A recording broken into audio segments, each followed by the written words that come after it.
Good evening. Welcome to Tackling the Environmental Crisis. Together we can. This three-part series will focus on the way that each of us can take action. My name is Beth Junkins and I will be your moderator this evening. We will be recording the series and making it available online so that a wide audience can hear our inspiring speakers.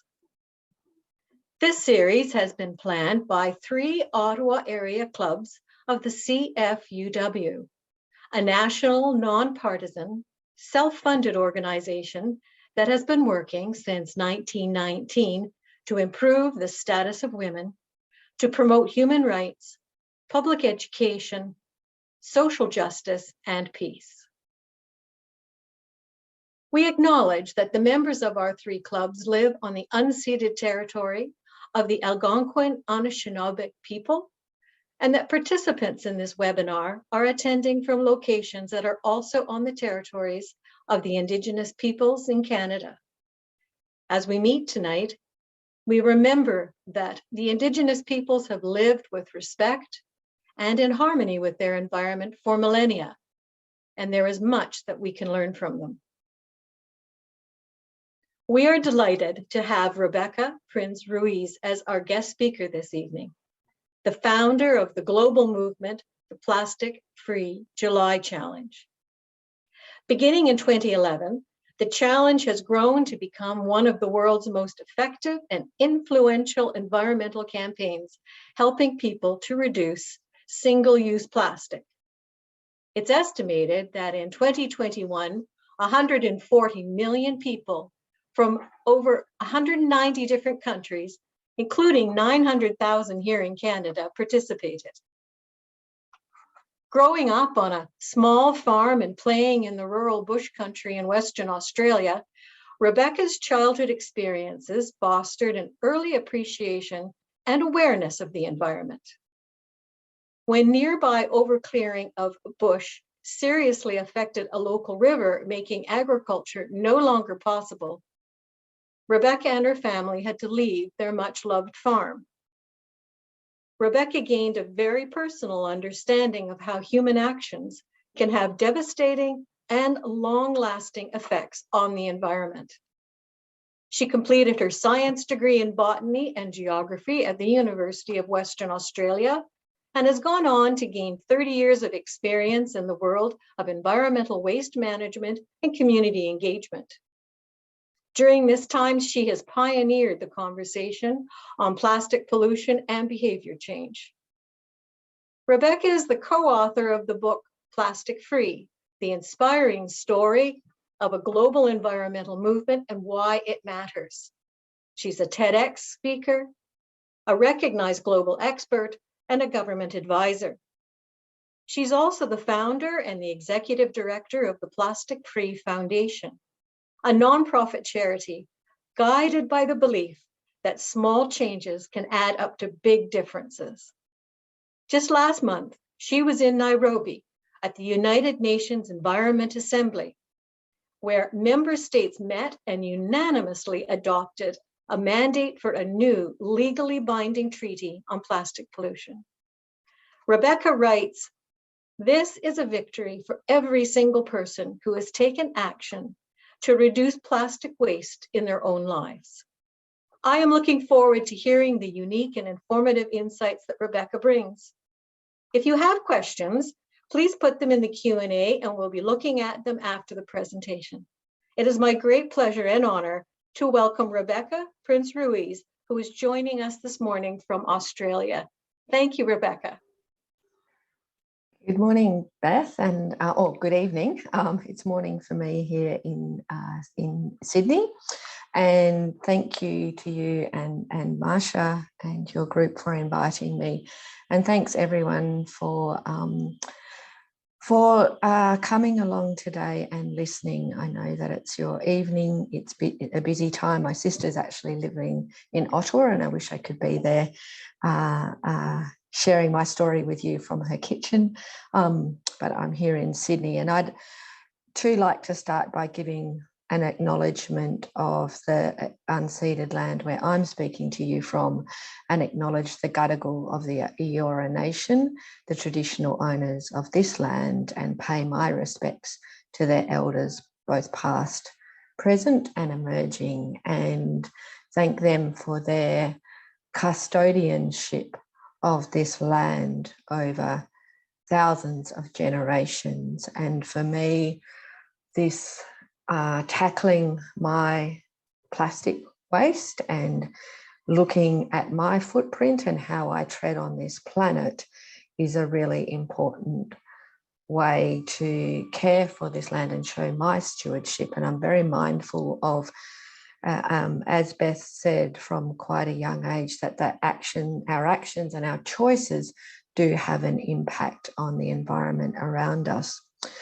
So over the next half an hour or so, and I'll make sure we leave plenty of time for questions. I just really delighted to take this opportunity to share with you the journey that I've been on over the last, keep saying decade, it's a little bit more of a decade now, but since 2011, when I first made the decision that I was going to make some changes in my life and decided I was going to try and tackle my plastic waste and reduce what I was using and consuming, and the very unexpected and quite extraordinary journey that's taken me on.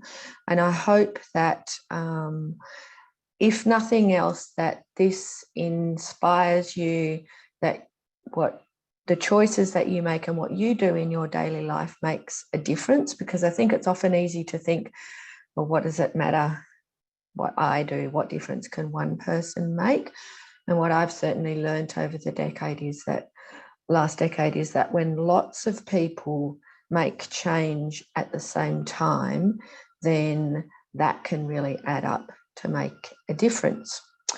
So I'm just going to, I feel like it's a very visual story. I'm not going to be showing you graphs with lots of numbers, but just thought I'd share with you some photos of the things that I've seen, of some of the people that I've met, and the difference that they have made. So Plastic Free July started back in 2011. I was working in local government in Perth in Western Australia. It's the far southwestern corner of our country. It is one of the most remote capital cities in the world. And I was working for my local county in waste and sustainability education. I thought I was pretty good at living sustainably. And one of the things that we did through our community education program is we went on a visit to our local waste facilities. And when we went to the landfill site, I was, I guess, quite pleasantly surprised. I'd grown up as a child. We always used to have to go to the local landfill or tip rubbish dump with my dad to drop some stuff off. And modern landfills, in comparison, are very well managed, certainly in developed countries. They're lined. There's a lot of efforts taken to make sure nothing is leaching into the environment. They're capturing methane, which is often used to power those plants and surrounding suburbs. But what really shocked me and what started this journey for me was visiting a recycling facility. So in my suburb where I live, we put out our recycling on the curb every 2 weeks. We've got a bin with a yellow lid. And I was what I thought was a really good citizen. I'd try and fill my bin with recycling each fortnight. And when we throw things away, when we put stuff in our bin, we often don't think of it again. And so this facility that I went to where all of our recycling goes. And where I live, we put all of our recycling into the one bin. So the newspapers, the tin, the metal cans, the glass bottles, the plastic packaging. And at this facility, they're not actually recycling it, they're really sorting it into the different material types, into the different types of plastic. Steel is separated from aluminium. And then it's baled up and exported for recycling and making into new products. Now, don't get me wrong, recycling is really important. We should recycle, and we should try and purchase items with recycled content. That's certainly very important to do. But what I saw that day profoundly affected me because, first of all, I just realized how much waste we were producing. So I knew what the contents of my family were making. But when I went to this facility, and as you can see there, just a mountain, that's only a couple of trucks worth. And when I saw what my waste looked like with my neighbours and everyone in my street and my suburb, I was really overwhelmed by the volume. And then watching this process of, it was a mixture of mechanical and manual sorting. So it's very labor intensive, it's energy intensive. And I realized that away isn't isn't something just in our imagination when we throw something away. It's an actual place. And that night when I went to throw it, to put my recycling out, I looked at the items in my hand, and I think it was a yogurt container, and I knew where it was going. And it just suddenly struck me, what if I didn't have to put this in my bin? What if that didn't have to be recycled? What if I didn't have to have that packaging in the first place? What other choices could I have made? So I'm half Spanish and quite notorious for being a bit impulsive. And the next day when I went to work, I said to my two colleagues, hey, I'm going to try and go plastic free next month. Who wants to join me? And it just happened to be June. The next month happened to be July, and Plastic Free July was born from there. And the reason that we chose plastic is what I also learned that day is that unlike paper and glass or aluminium cans, typically plastics are downcycled. So they might get one more use. Plastic bottle is often made into, say, a polar fleece or some synthetic clothing or a bollard or some matting, rubber matting for a playground. So it's not true recycling where it's recycled into that same product over and over again. And I also learned that of all the plastics that we've ever made, we've only managed to recycle 9%. And look, not all plastics are equal. So some plastics, the rate is much higher than that, but that's over all the plastics. And we're using more and more of it. So in the first decade of this century, we used more plastic than the entire last century. So I went on a bit of a journey, not only changing my own behaviour, but trying to understand this issue more. And I soon learned that plastic is everywhere. And if for any of you that has tried to reduce your use of plastics will know, it's really hard to go shopping, especially in a supermarket, without it. And I remember the first time when I went to buy ingredients to make my family dinner, when I was trying to do go single-use plastic free, which became known as Plastic Free July. I think I came home with some avocados, some bananas, some mushrooms in a brown paper bag, and that was pretty much else. And then I suddenly realized how difficult this was going to be. But I think it's important that we acknowledge that it's a relatively recent problem. So this material was developed a little over 100 years ago. Plastic was first invented, and it was really not until after World War II that our plastic production started to increase and consumption increased dramatically. So this is a cover of Life magazine from 1955. I think after the war, plastic production had ramped up for the war effort. They suddenly had all this material they didn't know what to do with. So for the first time, instead of being used for durable, reusable items, replacing things like billiard balls or hair combs, etc., plastic started to be used for disposable or single-use products, items that we use for a few minutes or a few seconds and throw away. But what was happening, so when they started to make things like plastic plates, cutlery, bowls, cups, etc., people washed them up and kept them. I don't think that we have evolved and grown as a society to be so wasteful.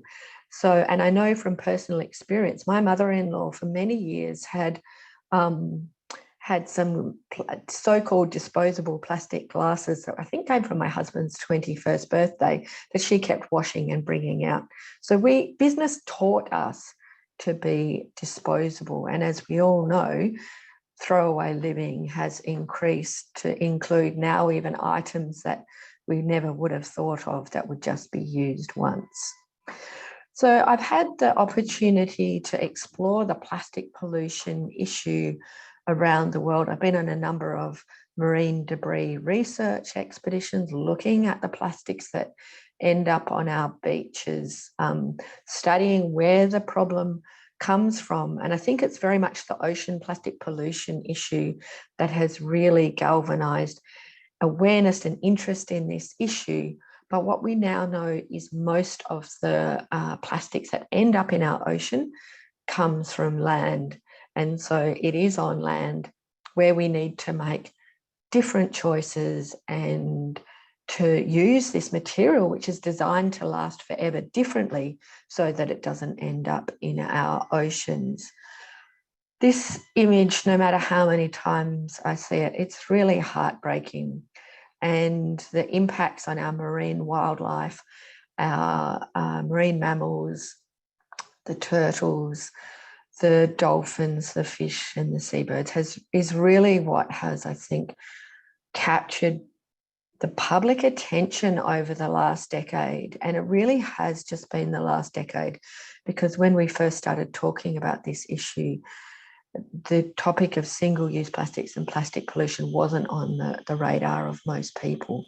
So this, unfortunately, is a flesh-footed shearwater from Lord Howe Island in the Tasman Sea between Australia and New Zealand. And these are all plastic fragments that were in the stomach of this seabird chick, which had never left its nest. And a friend of mine, Dr. Jen Lavers, is a scientist who's been working on this population of seabirds for about 15 years now and is seeing these rising numbers. And this is plastics that their parents are feeding on the oceans in waters off Sydney and Brisbane. So we know this plastic isn't coming from somewhere else. This is our plastic. And we can see common household items there, probably a toothpaste cap, some fragments of bottle caps, and those a couple of items in the centre of the screen with the holes in.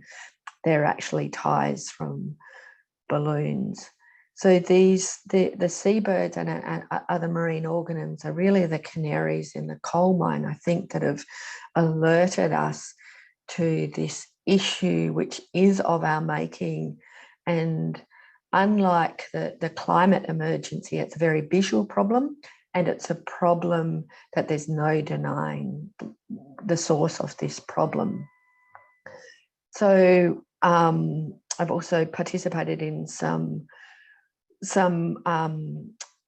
voyages to look at microplastics. So what I've learned about plastics is, unlike organic materials, and we often hear people saying, "Oh, how many years or decades or centuries does it take for a plastic bag to break down?" Well, plastic doesn't break down like organic material. It just breaks up into smaller and smaller pieces. And what we discovered on this research expedition was these tiny little fragments of plastics and microplastics, which you can see in the beaker on the left-hand side there, those little white pieces, are so tiny, these pieces of plastic that small pieces that plastic has been broken up into are small enough to be ingested by plankton, which is the heart of our food chains. So I share that with you as my exploration of the problem, as my understanding of the issue, of the understanding that it's coming from land. It's breaking up into smaller and smaller pieces. It's everywhere. Scientists have discovered it from the bottom of the deepest ocean trenches to the top of Mount Everest. It's been discovered in the food we eat and, the air we breathe. And that's really, those issues have really come to light over the last few years. But whilst I'm very motivated by the problem, and I would assume that many of you listening here tonight are, there's no one okay seeing that. what I have, and I and we, the community that's taken up Plastic Free July, we've been very much focused on the solutions. So when we first started and tried to go a month without single-use plastic back in July 2011, there were about 40 of us that thought we'd give it a go. It was informal at that stage. It didn't have a name. Like I said, I thought I was pretty good. But what I soon realized about plastic is it's not just everywhere, but it's so convenient, it's so cheap that yes, I had my own shopping bag, and I would take my reusable bag. Sometimes I left it at home or in the boot of my car or my bike panniers. And normally, before I'd started to try and set myself this challenge, if I'd forgotten it or I left it at home, I would have just grabbed a plastic bag without thinking because they're free, right? And I could use it again somewhere else. And so this image on the left-hand side is my son. He's 18 and 6'3" now, but that was the first time we went shopping and I forgot my bag, and it was like, oh, I'm doing this challenge. I can't now accept the bag. So we had to, well, he carried it. And then that made us remember. So I got together a little reusables kit. I've actually got that spork, the wooden utensil in my bag just here. I've taken it so I didn't need to get plastic utensils on the plane. I realised I had reusable shopping bags, but I was still using plastic produce bags. So I bought these little netting produce bags to reuse when I bought fruit and veggies. I got myself a coffee cup, decided I needed to, I couldn't keep buying everything from the supermarket. So went to the farmer's market on a Sunday morning, started buying fresh local produce from local growers, which also reduced my food miles, and also led me and many people who are doing Plastic Free July to eat less processed packaged food and eat more, probably cook more and use more fresh local produce. And we it took us on a bit of a journey of exploration, because as you started to tackle plastic in one area of your life, suddenly you realize, well, we were using liquid soap in the bathroom and that was plastic. So we switched to bar soap. So every small change we made, and you'd think you'd done something, we revealed another plastic somewhere else. So it's a bit of a journey. But what we found, and the reason we decided to do it again, is people felt good about reducing their waste. It was hard, but by doing it together, we could share ideas and started to build a real sense of community. And then as people made changes in their own lives, reduced their waste, they could see their bins had less waste in them. They felt good about supporting local businesses more, about buying less, about buying what they needed. They wanted to take it into their communities, but they didn't want to be that nagging person to say, oh, didn't you know, you shouldn't use that straw because it might end up in a turtle's nose. So they look for positive ways to do it. So this middle image is, it's actually at our local university. The marine scientist put on a plastic-free morning tea and invited their colleagues to come along. And so this was a fun way of trying to buy and purchase and cook food for a morning tea to start a conversation without using plastic packaging. And that was a really successful thing that many people who participated. The image on the right is from my children's school, where they were serving slushies made from fruit juice. So they switched, instead of single-use cups, they purchased some, they are still plastic, some but reusable cups, and they increased the price. And then, but there's a 50-cent deposit. So that's a real incentive for the school children to bring them back to the canteen because they get 50 cents. My son made quite a bit of money because he was always picking them up from around the school and the playground. So this is how it grew. We started using social media, we started sharing ideas, and people from around the world took part. So as Beth said, Plastic Free July is now a global movement. If you just put Plastic Free July into your search engine, it comes up first. or plasticfreejuly.org. It's very focused on solutions, on what you can do in your own life. Some ideas for reducing plastic when you go shopping, in the bathroom, cleaning. And it also, so our message is choose to refuse single-use plastic. It's not a say no and don't do this message. It's here's what you can do about this problem that we all care about. So we have lots of stories in there about how families have tackled their plastic. Some have started with the top 4 and just tried to avoid the bags, water bottles, straws, and the single-use cup.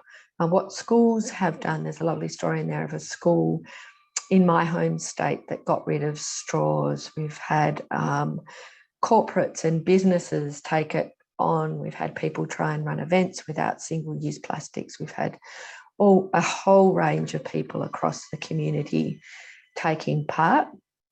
We've got a few different campaigns which share different ways to reduce plastic waste. We have a lot of schools coming to us. It's a terrible, people often say, why July? It just happened to be the next month. It's not a great month in both hemispheres, being vacation, but it's kind of the name stuck. So sometimes schools will decide to do it at another time of the year. And it's not just teachers that come to us, it's the students themselves, it's parents, it's people who work into the cafeteria. It's often gardeners and maintenance people, because they're the ones picking up the plastic waste. We've started an initiative last year for a plastic-free morning tea, or some people do it as a lunch. Obviously challenging in the times of the pandemic. But I'll share in a moment some innovative ways that people got around that. And then we also got pulled together a bit of a guide from World Health Organization, information about safe ways to reduce plastic waste during the pandemic. Things like bar soap has been shown to be just effective as liquid soap, etc. So yes, there's some things that we can't do, but still there's a lot that we can do, and that's what we focus on. So during Plastic Free July, on the website, we've also got a lot of resources. We've got posters to invite people to do the challenge. We've got posters to put up at workplaces to remind people to take their own cups, or in businesses to ask people to choose to refuse this plastic straw. And then people have translated a lot of our resources into different languages.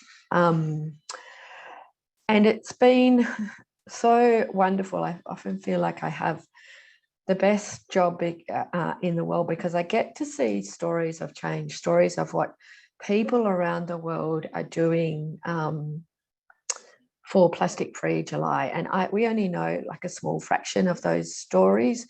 So we see schools in India, the students made reusable shopping bags out of newspaper and then wrote messages on, and they took them home to their parents. We've seen small businesses make the switch to reusable cups. We've seen groups coming together. This group is on the bottom right hand side of your screen. Well, I hope it's the bottom right hand side of your screen, with all of the banners, is from the Caribbean, and they do a lot. The island is called St. Kitts, and they have a lot of tourism. They're really concerned about the plastics on their beaches. So they've been cleaning it up, talking to businesses, challenging their governments to start introducing single-use plastic bans. And they do a lot of education in their community. And so they do this a cavalcade and a parade, a carnival actually is the word, through their town. I think last year they did it on the back of vehicles, but they always find festive ways to celebrate and spread the message. We, through our campaign and our work, we share stories of what others do. So I don't know, I'm not perfect. We've managed to reduce a lot of our plastic waste, but it's still a challenge. And through sharing stories of what other people are doing around the world, then that inspires and also empowers people, because as I said, we don't have all of the solutions. But what we've seen is over the last decade is so much change, a lot of products that weren't even available, say beeswax wraps or a solid bar of shampoo soap, can now often be purchased in the larger supermarkets. We've seen lots of, there's two ladies on the top left of my screen from the Wasteless Pantry. They started a bulk food store in their community, and I think they have now 3 in local suburbs, because they realised they were travelling long distances to try and buy everything without plastic packaging. So through our social media and our communications, we share stories of what other people are doing to inspire and create change. I had a little look for some Canadian examples to share with you. So this is from, I apologise if I'm not pronouncing it correctly, but Kelowna, Kelowna in British Columbia. There was a woman there who had done plastic-free July and wanted to take it into her community. So she put up posters, got local businesses on board. Many of them offered discounts or had different initiatives to support the challenge. We've had everything from universities and colleges that have taken it on. This news articles from City of Toronto, again, I think that one was pre-COVID, did a scheme encouraging retailers to bring their own, getting retailers on board so customers could bring their own containers. We've seen dishwashing at events. Some of your MPs have spoken about it in Parliament as they've taken on Plastic-Free July as a personal challenge. Doctors in Nova Scotia putting it in their newsletters, university professors posting they'd started growing some of their own vegetables and herbs. And I'm not sure if she's on the call now, but in Kenya recently, I met a young woman, Aisa, who has a great organisation that she runs, cleaning and repairing toys and clothing for women and children in refuges. And she was doing Plastic-Free July and realised these beautiful care packages that she was making, they were giving to people in plastic bags. So she didn't want to do that and wanted to reduce her plastic waste. So found some cardboard boxes to repurpose to do that. So there is as many creative ways that people do Plastic-Free July as a number of participants. As I said, we'd have a lot of schools participating, making beeswax wraps, counties and local governments installing water refill stations. With the Plastic-Free Morning Tea initiative last year, these are some of the images from around the world where people switched to doing it by Zoom, or when they could come together, doing it wearing masks, etc. So as I said, there's as many creative ways. It's not just about avoiding single-use plastics and not buying things. I think there's also a need to look at different material types. The wooden highlighter pencil, for example, is one of my personal favourites for avoiding a plastic highlighter pen. They also have the added benefit of not drying out. We started to see things last year like bread tags, which are actually common litter items made out of cardboard instead of plastic. We've seen a number of counties introduce low waste event policies. This was a festival that I went to at the end of last year. They had about 20,000 people attend this festival, and they introduced a reuse scheme where there was not a single, and there were 35 different food and beverage vendors, and there wasn't a single use item. There were no single use items used, from bowls, utensils, cups, etc. They managed to have a completely single use plastic free event. It can be as complicated as that, or as simple as a cafe having a basket of donated mugs for people to take.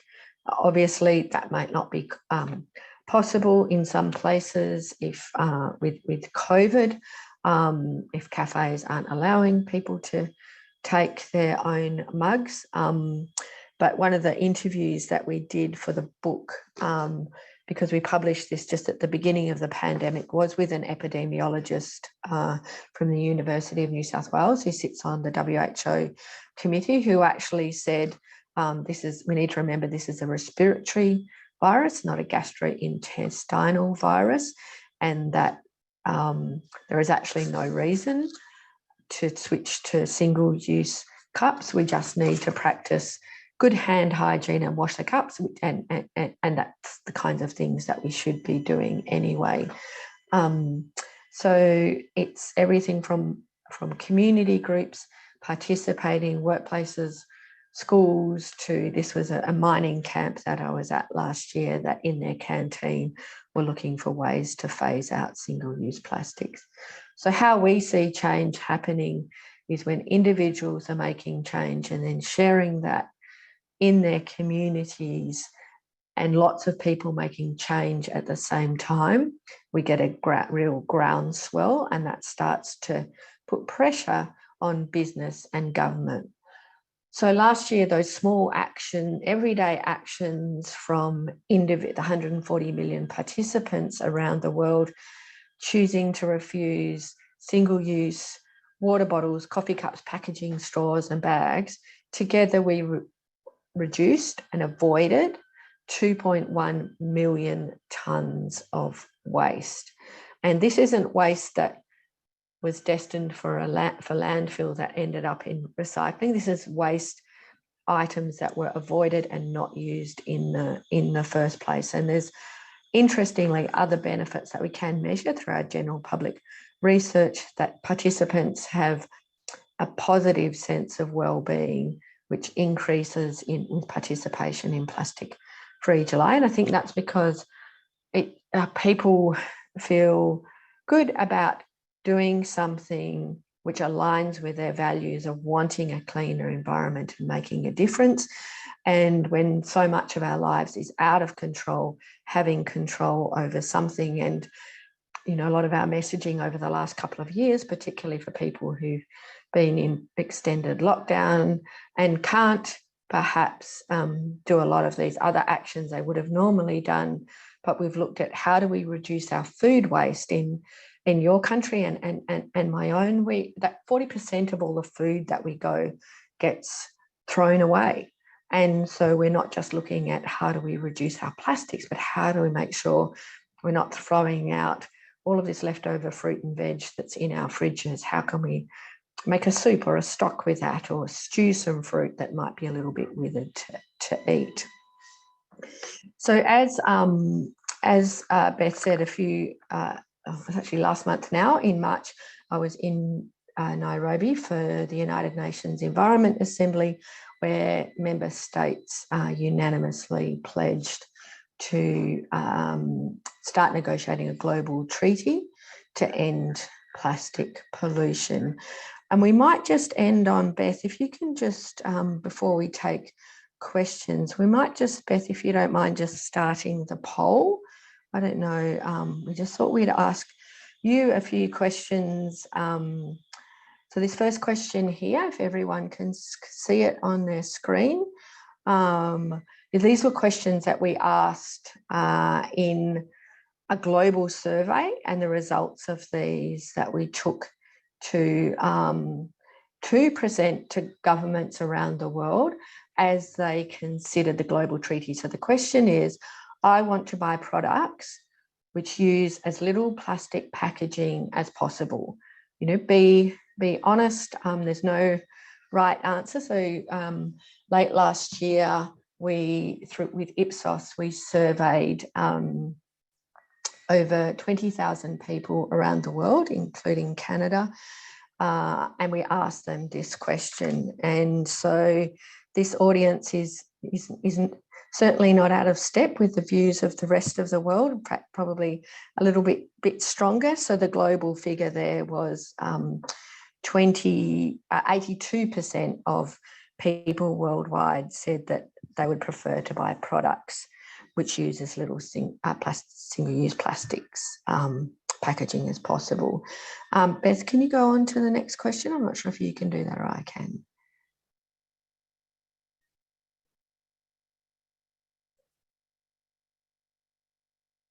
We've just got a couple more quick questions here.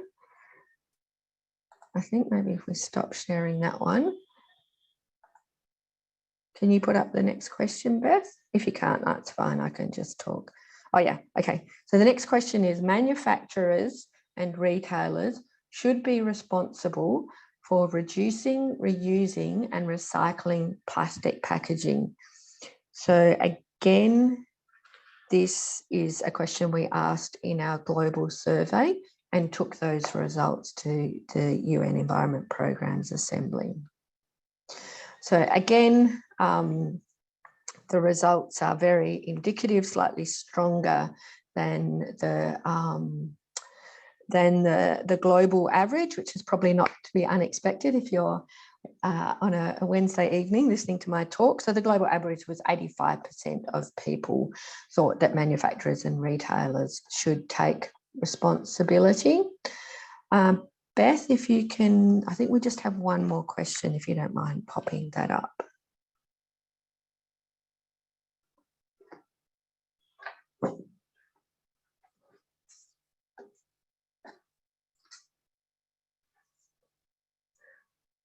Okay, so then the final question that we're going to ask before we move into your questions is, single-use plastic should be banned as soon as possible.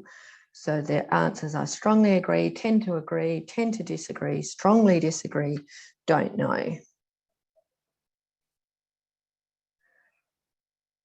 So again, as probably is expected, we're about 82% at the moment of people saying strongly agree. So the global support for this was 82%.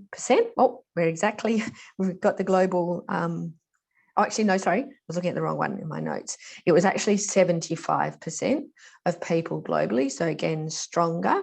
Interestingly, in Canada, because that was one of the countries we surveyed, it was 66%.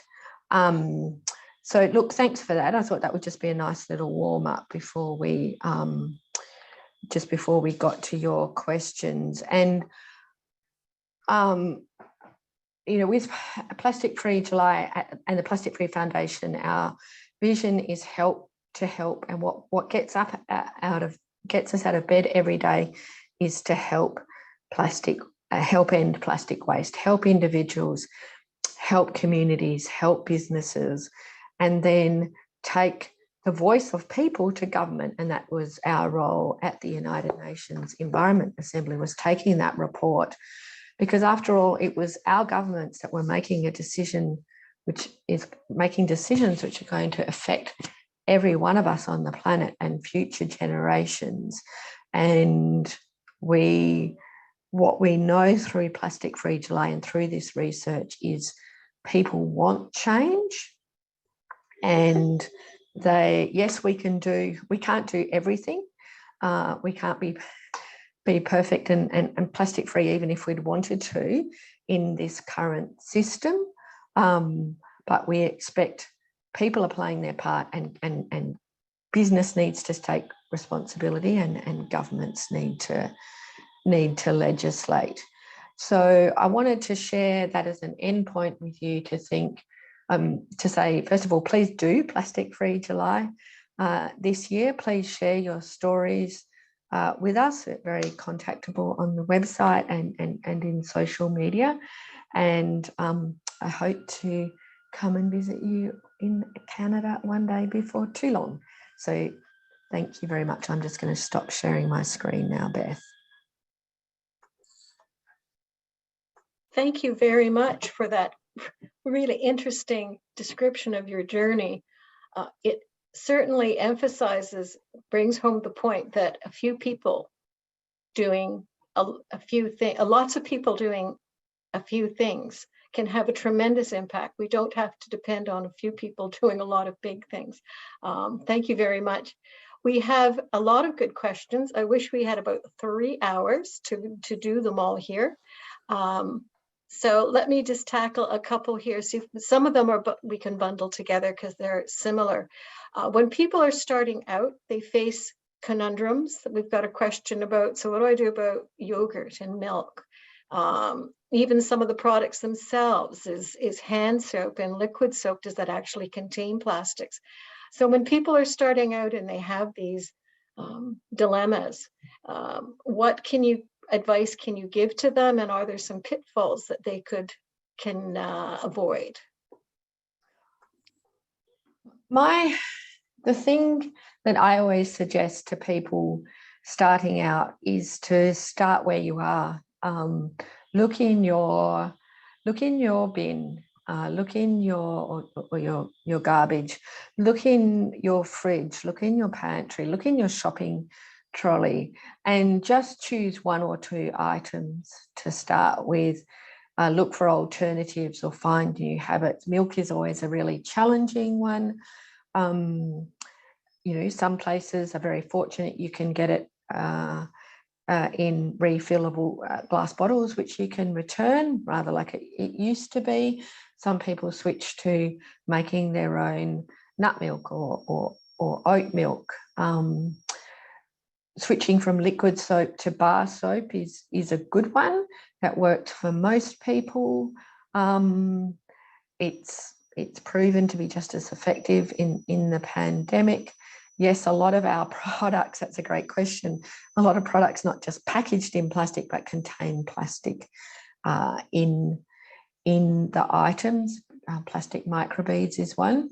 So yeah, we've got lots of ideas on our website. There's a whole section in there of what to do in the kitchen, what to do in the bathroom, etc. So I encourage people to look there, and on our social media as well. But get started with the plastics in your life, and what is the plastic that for you to tackle next, or for me to tackle next, could be very different to Beth's, just depending on where you are and where you live and what your circumstances are. I think that there are so many people that are interested in doing the right thing, and sometimes we find that we might be being misled a little bit. Things like the plastic triangles that make us all feel quite grand when we purchase something. And I think you've talked a bit about not to ask if it could be recycled, but will it be recycled? I wonder if you could talk a little bit about some of the tools that we have available to us, the language around it. You talked about biodegradable. These tools, and how should we use them? Yeah, that's something interesting that I learned. So the little plastic triangle on our packaging, so the recycling symbol, the 3 chasing arrows with the numbers in, that is actually just a resin identification code. So plastics, there's different types of plastics, so they're numbered 1 to 7. And the question isn't, is it recyclable? Because technically most plastics are.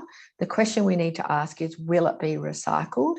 And that is something we always encourage people to look at. The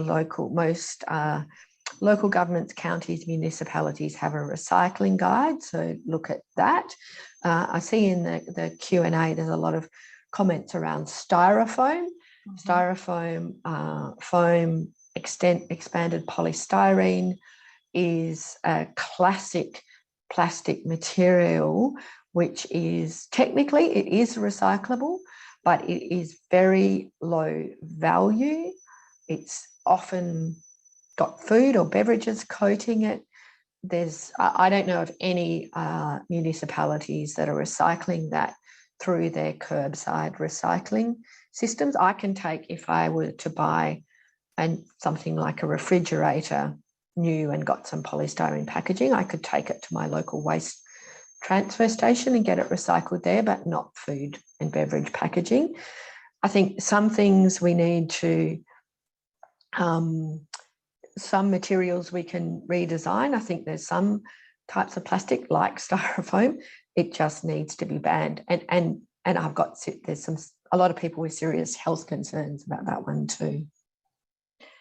We also, when it comes to looking for alternatives, someone has commented that they remember when soft drinks were in glass bottles, and why aren't we just seeing industry being forced to ban and not use them anymore? And even the grocery shops and the stores that are using styrofoam. How can we be effective at talking and motivating industry and government to change policies and make changes? How can we get that moving? So what in my observation, where I've seen business start to change and government start to introduce regulation, it's because we've seen this groundswell of communities action, of people making different choices. So people asking for it in the supermarkets, people saying, I love you this product, but I don't want to buy it in this packaging. And I know when one of the interviews that I did with the book was with an airline that was removing 55 million pieces of single-use plastic from their supply chain that year.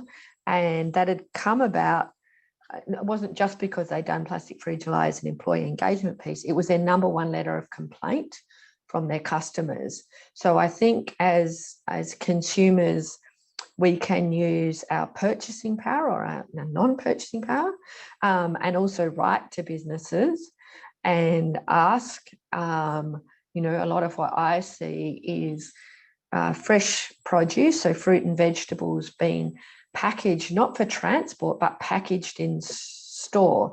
So you go and you want to buy one avocado because that's what you need for a recipe, but it's so much cheaper to buy 4, and it's on a styrofoam tray and covered in cling film. And often, well, if you only need 1, 3 end up going to waste anyway. So I think we can also have conversations with businesses to say, we don't want you to be packaging stuff in store. And we also can get involved. I'm not sure, I couldn't actually quite find out the status, but in January, I know in Canada, there was a proposed single-use plastics prohibition regulations that were tackling 6 items.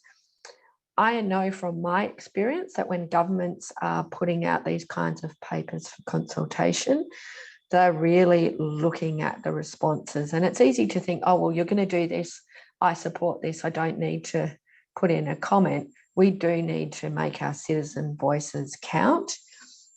And often I actually find that it's action that starts to happen at a local level with a local store or a county introducing, getting rid of plastic bags and having a bag swap scheme, or putting out cardboard boxes, or a county banning something. It takes a number of local actions to happen before you get national action. So very much it's, think national, think global, but act locally is the way that I've seen change happen. We've had a number of questions related in part to COVID, but the mountain of medical waste and plastic has been a very positive and has a lot of innovation of using plastics in medicine, but we're also now faced with a tremendous amount of waste. And there's some folks here who were wondering if you have any insights or some comments on that. Yeah, look, I mean, it's certainly a challenge, medical waste. It's good to see. I've seen a number of, particularly over the last year, increasing numbers of businesses, for example, that are increasing their number of waste streams, to say accept things like the cloth masks and starting to recycle some of the medical waste. I think unfortunately we're stuck with a lot of it having to be single use. So in terms of, but those kind of specialist recycling schemes, I doubt that we're going to see them in public places, but they can be used in a business, for example, or certainly in a hospital and medical setting. And also I think, yes, that has definitely increased and it's for a purpose, but at the same time, with people working from home more, there is a whole lot less packaging that many people are consuming because they're not eating takeaways for their lunches. Home delivery is another matter. So I think whilst there has been some increases, we're seeing decreases as well. And it's making sure we put our stuff in the bin so it doesn't end up as litter, looking for opportunities to get recycling happening, and always remembering to reduce as our first priority. There was an early question that came in about your observations in other countries like India and China and Africa. If you have any general observations on the habits around plastics, and is it any different than in the West? I feel like everywhere I travel has got a different situation, and then it's different between different towns and different cities. I think that in what I've seen in traveling in developing countries is that the waste issue is much more in your face, where you're seeing waste in settings where there's not organised collection and waste management. But what I do know from looking at the research is it's in the West, in developed countries, where we're consuming a lot more. We're just not seeing it because we have good waste management facilities. So, but I'm really delighted to see the growing number of initiatives around the world to help people make the switches. So I know in South America and in Indonesia, for example, and the names of the companies are just slipped my mind, but there's companies that are doing refills in small containers for cleaning products, for example. Often those products are purchased in individual sachets, which are creating waste, but they're purchased in small volumes because that's the pace that people can afford to buy them in. So actually, by having these great examples of carts that are out in the streets or vending machines to be able to just refill in a small container and just buy what you need are really innovative. And I think we can learn from that. We can learn from the tiffin wallahs in India that are feeding entire cities and delivering lunches to people in offices without their waste. So there's so many solutions out there. We just need to be sharing them more because it is a global problem. We thought we would go a little bit past 8, if that's okay, Rebecca. We started a few minutes late and we have questions. I'm sorry we're not going to get to them all. We've had a couple of questions around when you look at alternatives. One, if you go to glass, then you're faced with the carbon footprint. It's heavier, it's harder to transport. And then bioplastic products and are there options that are sensible in those other things? Could you talk a little bit about alternatives? So any alternative to single-use plastic, if we're replacing a single-use plastic with another form of packaging or another item, has a footprint from extraction of the resources to production, transport, consumption, and its waste. So that's why, as much as possible, what I try and do is not just reduce my single-use plastic, but reduce all waste. So if I can, get my coffee, which I will be doing after this, in my mug that I've had for, I reckon I've used this, not quite every day because I prefer to dine in for my coffee, but I've had this for 7 years now. Like a reusable, a refillable is always best. So yes, glass. If we're going to buy a bottled drink, for example, in glass, it is heavier, and so that has more of a footprint. It's more recyclable. What we have in our state now, and we'll soon have across Australia, is container deposit schemes.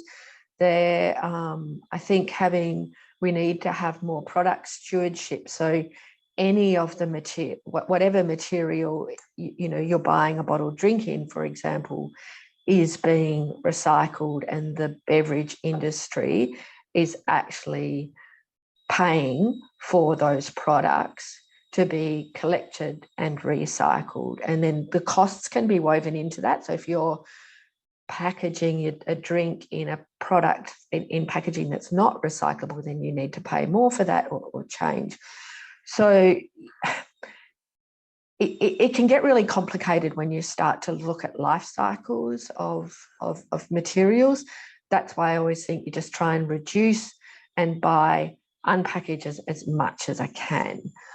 In terms of what are the alternatives when we need the alternatives, again, it's complicated. There's a lot of greenwashing out there, and bioplastics in particular, sometimes they're still made from fossil fuels.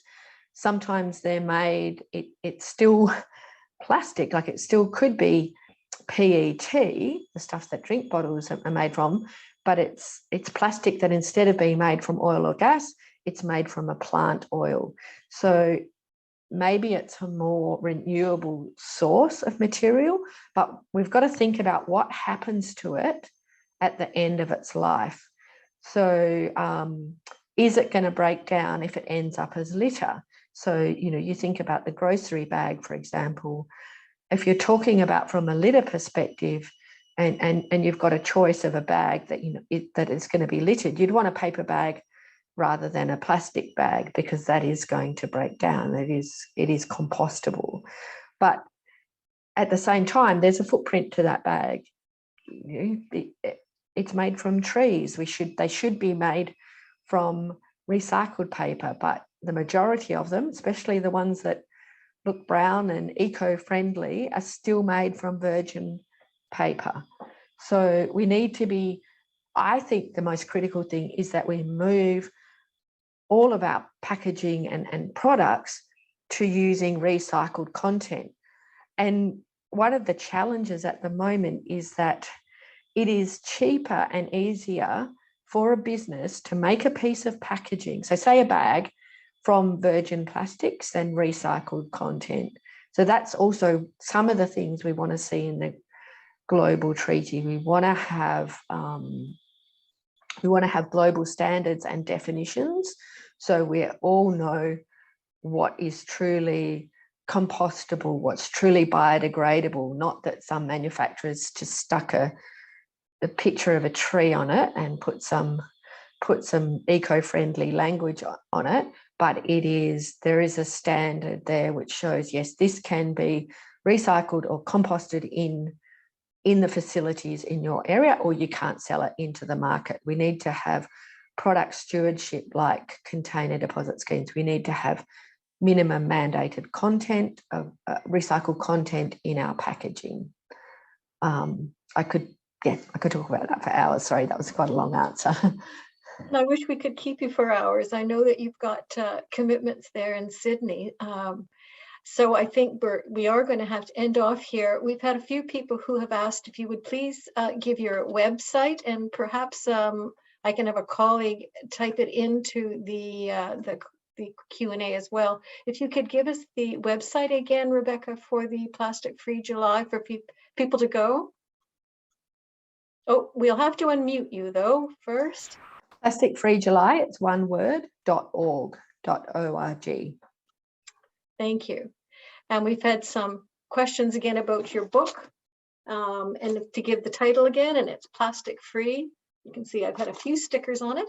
The inspiring story of a global environmental movement and why it matters. I'm sorry that we didn't get to all the questions, but I think that we can take away from this a very clear message that it is up to us to make our voices heard. We need to tell the grocery stores that, yes, we like their products, but no, we do not want a plastic webbed bag around all of our mandarins and clementines. We do not want cucumbers wrapped in plastic. We do not want their meat on styrofoam. and that this will help move the needle and to have our voices heard. I think that's excellent advice. And I would like to thank you again, because you've given us not just the incentive to do things, but some tools. And when you don't know how to start, it is very, very difficult to take that first step. And now we have some tools to take the first step, and to keep on trying when we get frustrated. I think we'll be taking a good hard look at our cupboards and our bins to see, picking one thing. What's the one thing I could do this month, and see if we can go on from there. So thank you very much for making time for us, and for all the questions that we have had. I thank people. This is clearly a great interest. I'd like to remind people too about our upcoming speakers.